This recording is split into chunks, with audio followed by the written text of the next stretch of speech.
അപകട സ്ഥലത്ത് നിന്ന് അമ്മേനെ രക്ഷിക്കുമോ അതോ ഭാര്യനെ രക്ഷിക്കുമോ എന്നുള്ള ചോദ്യത്തിന് എൻ്റെ ഭാര്യ നന്നായി സ്കൂട്ടർ ഓടിക്കുമെന്നും സ്കൂട്ടർ രേവതിക്ക് കൊടുത്തിട്ട് ഞാൻ അമ്മേനെ രക്ഷിക്കുമെന്നും എന്നിട്ട് ഞാൻ അവളെ വെയിറ്റ് ചെയ്യുമെന്നും സച്ചി പറയുന്നു.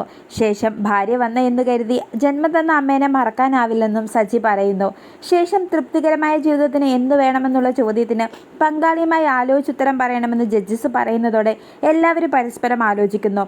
തുടർന്ന് ഓരോ ജോഡികളും കൈനിറയെ പണമുണ്ടെങ്കിൽ തൃപ്തികരമായി ജീവിക്കാമെന്ന് പറയുമ്പോൾ ശ്രുതിയും നമ്മൾ നമ്മുടെ സ്വന്തം കാര്യം മാത്രം നോക്കാതെ ചുറ്റുപാടുമുള്ളവരെ കൂടി ശ്രദ്ധിക്കുമ്പോഴാണ് തൃപ്തികരമായ ജീവിതം കിട്ടുന്നതെന്ന് പറയുന്നു. ശേഷം ചെറിയ ചെറിയ കാര്യങ്ങളിൽ പോലും നമ്മൾ സന്തോഷം കണ്ടെത്തുമ്പോഴും ഉള്ളതുകൊണ്ട് ജീവിക്കാൻ പഠിക്കുമ്പോഴുമാണ് തൃപ്തികരമായ ജീവിതം കിട്ടുന്നതെന്ന് സച്ചിയും രേവതിയും പറയുന്നു. ശേഷം വഴക്ക് കൂടിയാൽ നിങ്ങളിൽ ആരാണ് സോറി പറയുന്നതെന്നുള്ള ചോദ്യത്തിന് ഞങ്ങൾ പരസ്പരം സോറി പറയാറില്ലെന്നും ഞാൻ രേവതിയോട് വഴക്കിട്ടാൽ പിണക്കം മാറ്റാൻ ഞാൻ അവൾക്ക് ഇഷ്ടപ്പെട്ട ഹൽവ വാങ്ങിക്കൊടുക്കുമെന്ന് സച്ചിയും സച്ചിയേട്ടൻ്റെ പിണക്കം മാറ്റാൻ ഞാൻ സച്ചിയേട്ടന് ഇഷ്ടമുള്ള ഫുഡ് ഉണ്ടാക്കി കൊടുക്കുമെന്ന് രേവതിയും പറയുന്നു. ശേഷം റിസൾട്ട് പ്രഖ്യാപിക്കുന്നതിന് മുമ്പ് ശ്രുതിയും മോശമായി പെരുമാറിയതിന് ജഡ്ജസ് കണക്കിന് കൊടുക്കുന്നു. ശേഷം ശ്രീകാന്തിൻ്റെയും വർഷയുടെ നിഷ്കളങ്കതയെപ്പറ്റി ജഡ്ജസ് പറയുന്നതോടെ ശ്രീകാന്തിനും വർഷയ്ക്ക് ഒരുപാട് സന്തോഷമാകുന്നു.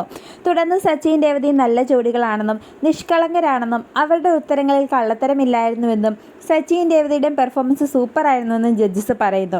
ശേഷം ബെസ്റ്റ് കപ്പിൾസായി തിരഞ്ഞെടുത്തത് സച്ചിനെയും രേവതിനെയുമാണെന്ന് പറയുന്നതോടെ ശ്രുതിയും നിരാശരാകുന്നു.